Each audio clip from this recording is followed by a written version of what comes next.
Here we are. I'm so excited with my next guest. She is one of the top commercial real estate brokers, agent, gurus, I would say in the whole country. Oh gosh, I wouldn't say that. Welcome, Karla Smith. Thank you. I'm so glad you decided to let me ask you a few questions. As we talked about, I always like to find out how you got started, and especially where you are today. I know we've known each other for 20 some years at least.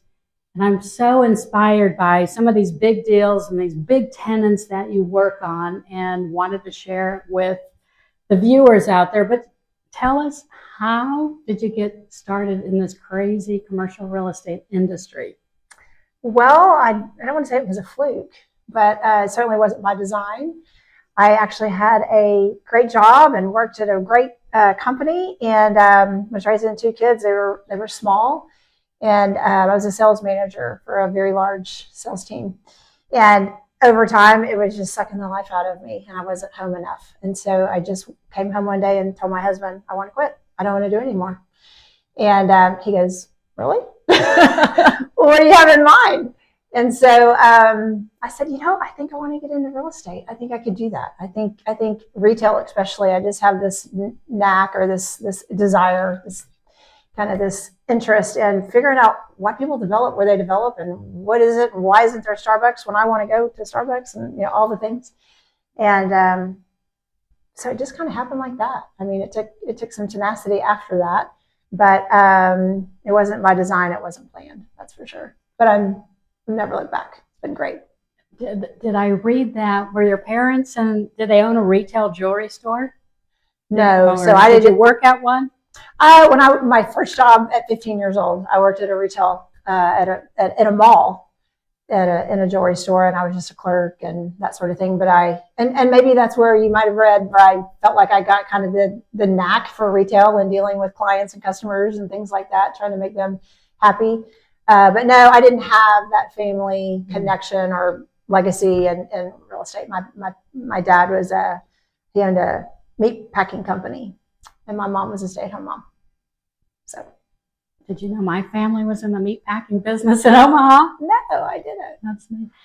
A lot of people ask me, Pam, how do you get started in commercial real estate? So how did you get that first job? Because, thinking about getting into commercial real estate, and you said you thought you could do it, but what made you think you could do it? And what was your first position?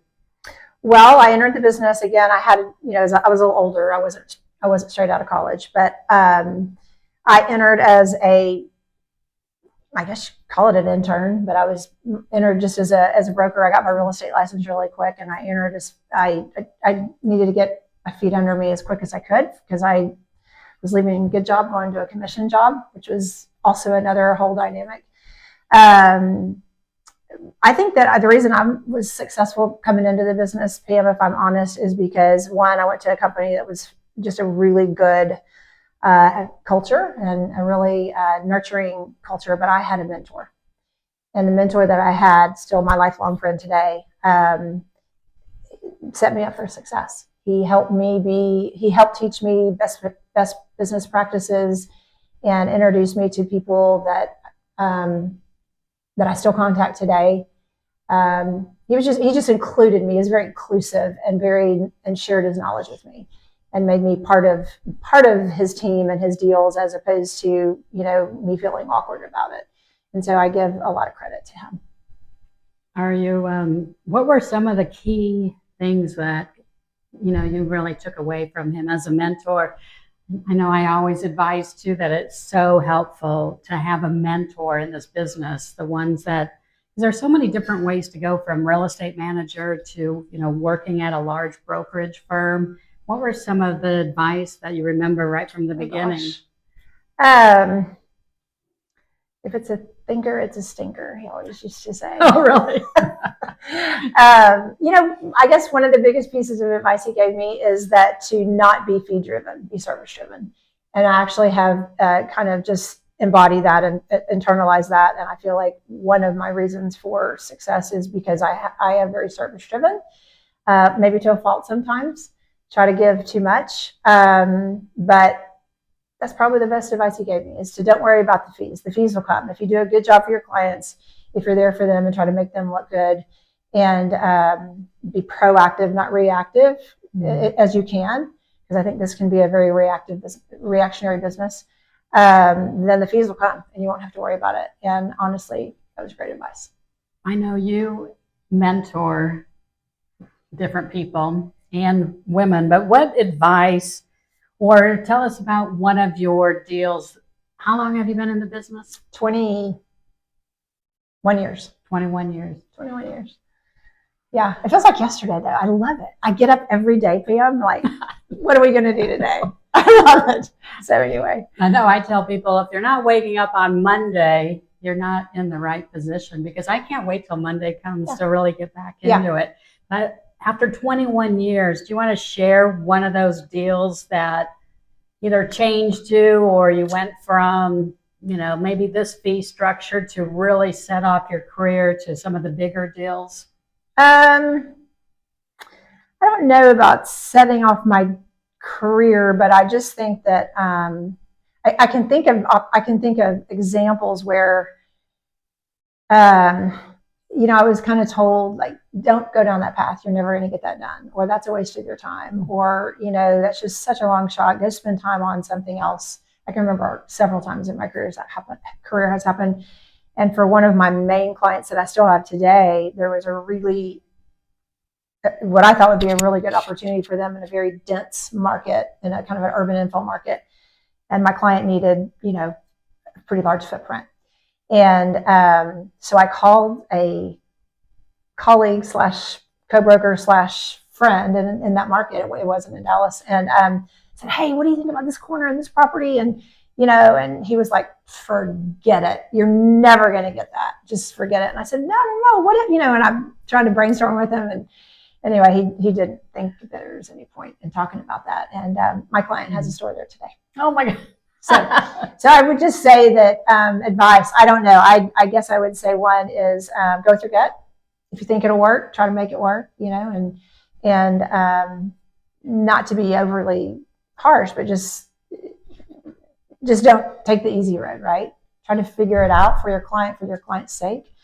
And there's been plenty of times that I've done that and it hasn't worked out. But that was just one story that I felt like, maybe most other brokers wouldn't have tried. And it just worked out. And that's happened, again, I can think of a dozen times that's probably happened. So just trying to serve my clients. And I think your question was, what would I recommend, I guess, or advice for young people, how to get, right? Was that your question? Right, or just one of your deals that you really remember that changing my career. Yeah. I don't remember. How do you get the big tenants? Because you work on the Targets and the Sprouts and the large big box that can take a long time, but they go in such primary locations. And I know you won some awards for some of the locations where they've gone. But yeah, if somebody, a lot of people in real estate, don't you think that they have to start off on a small deal?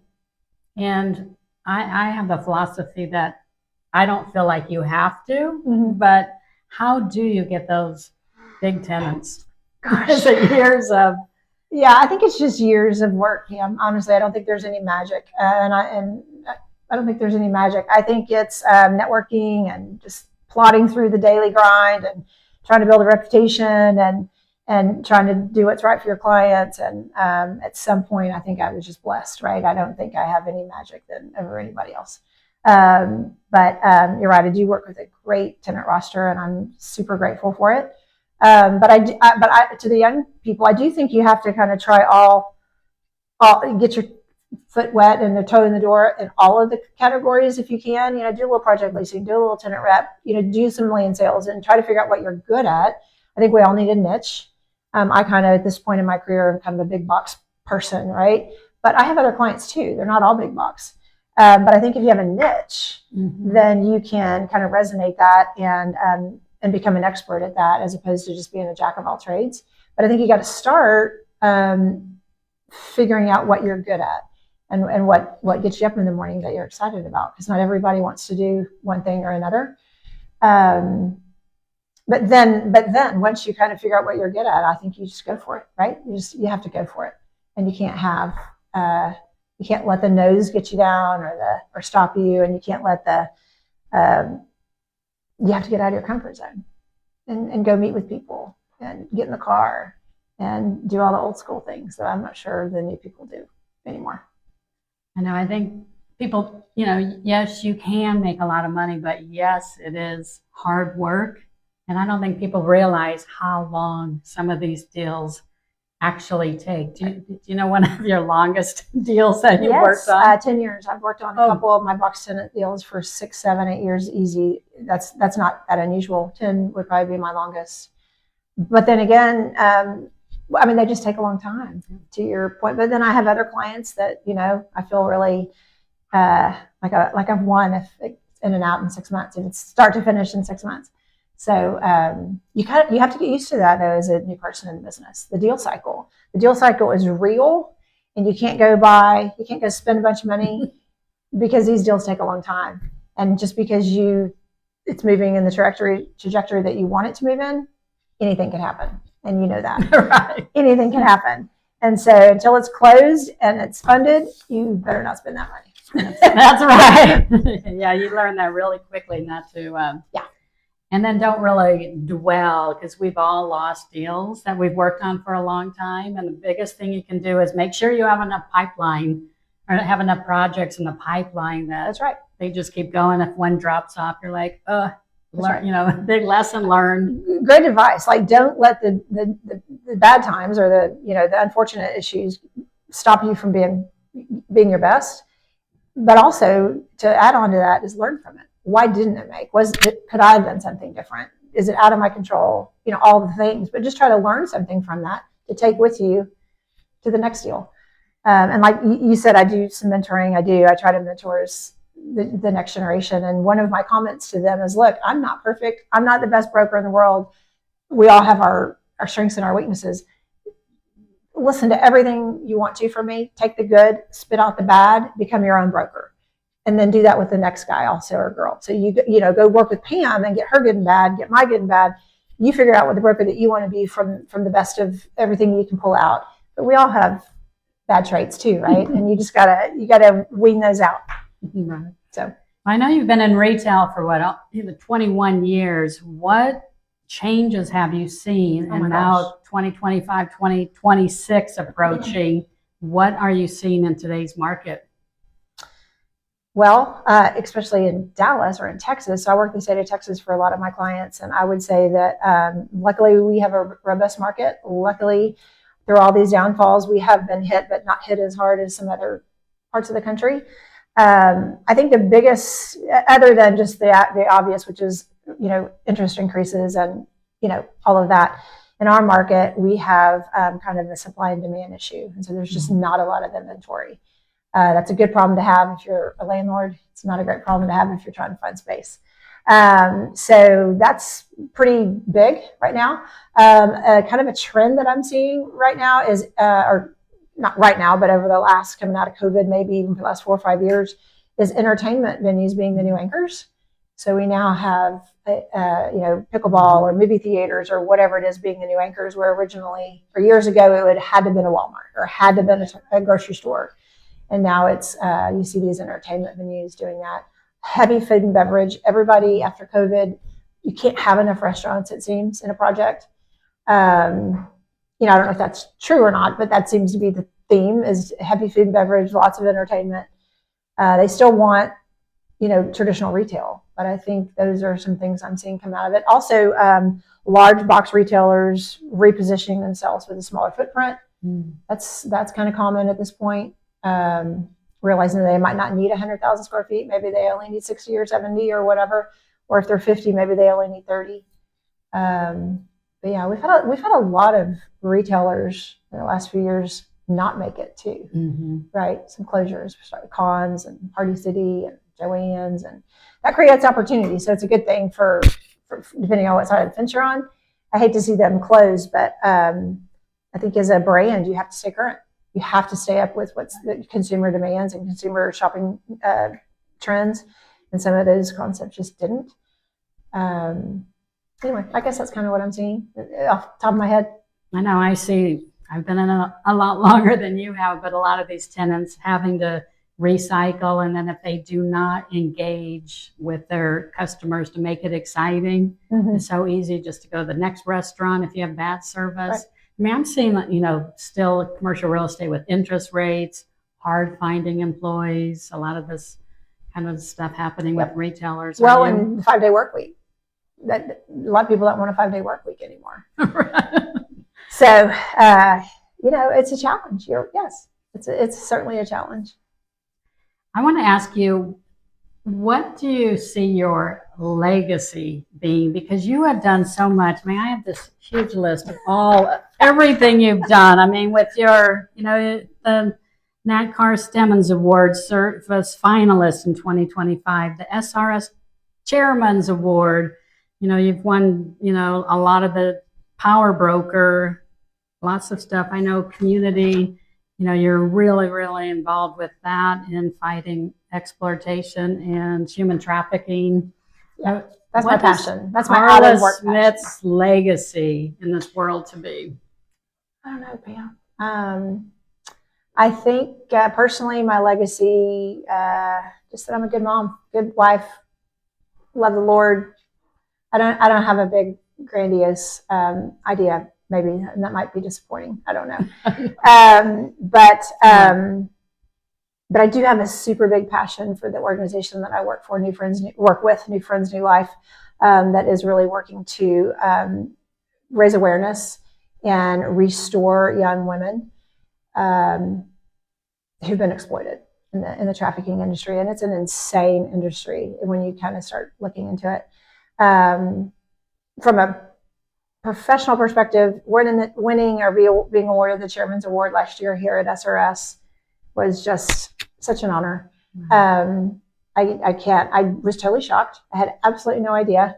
My whole team knew. Everybody in this office knew, and I had no idea. So what does that mean? That was an honor. It is. Because SRS is national, international. We're a national retail firm. We're retail and industrial, but we have 30 offices across the country. I guess what I like to say, it's a big company with a boutique feel, right? So we do a pretty good job of keeping the niche and keeping the culture, even though we are across the country. We specialize in retail, and then our industrial team, of course, specializes in the industrial side. But the Chairman's Award is an award that our CEO selects every year, I guess by nomination, but he's the actual decision maker of that. And I got selected last year. So way to go, girl. It was pretty cool. All right, one last question, and we'll wrap it up because I know you're busy and you have to get back to work and get on those deals. But what is on your professional and your personal bucket list? You're going to, again, probably not like this. My professional bucket list is I've got to get organized. I have to get organized. I've hired a new young lady. She's going to help me. And I'm pretty organized as brokers go, but I need to get organized. As far as my bucket list, like something I need to do professionally, again, I'm super blessed. I just want to keep showing up every day, and I'm grateful I have a job. Personally, I want to go to Israel. Oh, wow. We were going to Israel the Monday. We were going to go. Yeah, Monday. We were going to go to Israel. My whole family, kids, and everybody. And the war broke out on a Saturday, and we were leaving following Monday. And so we were looking forward to that for years. And my mom left me a trip to Israel as part of my legacy from her. Oh my God. And I want to go. So that's on my bucket list. Oh, wow. How wonderful. Yeah. I do want to thank you. You can read more about Karla in the book we co-authored together, and her chapter in it tells a lot more information about her exciting career. And don't swerve when the business gets swervy. That was one of my chapters. And in this business, it gets swervy all the time. That's what makes it so fun and interesting, and building relationships like the relationships we've had together for so long. Thank you, Karla, for being a guest. Thank you for information. I appreciate it. Thank you.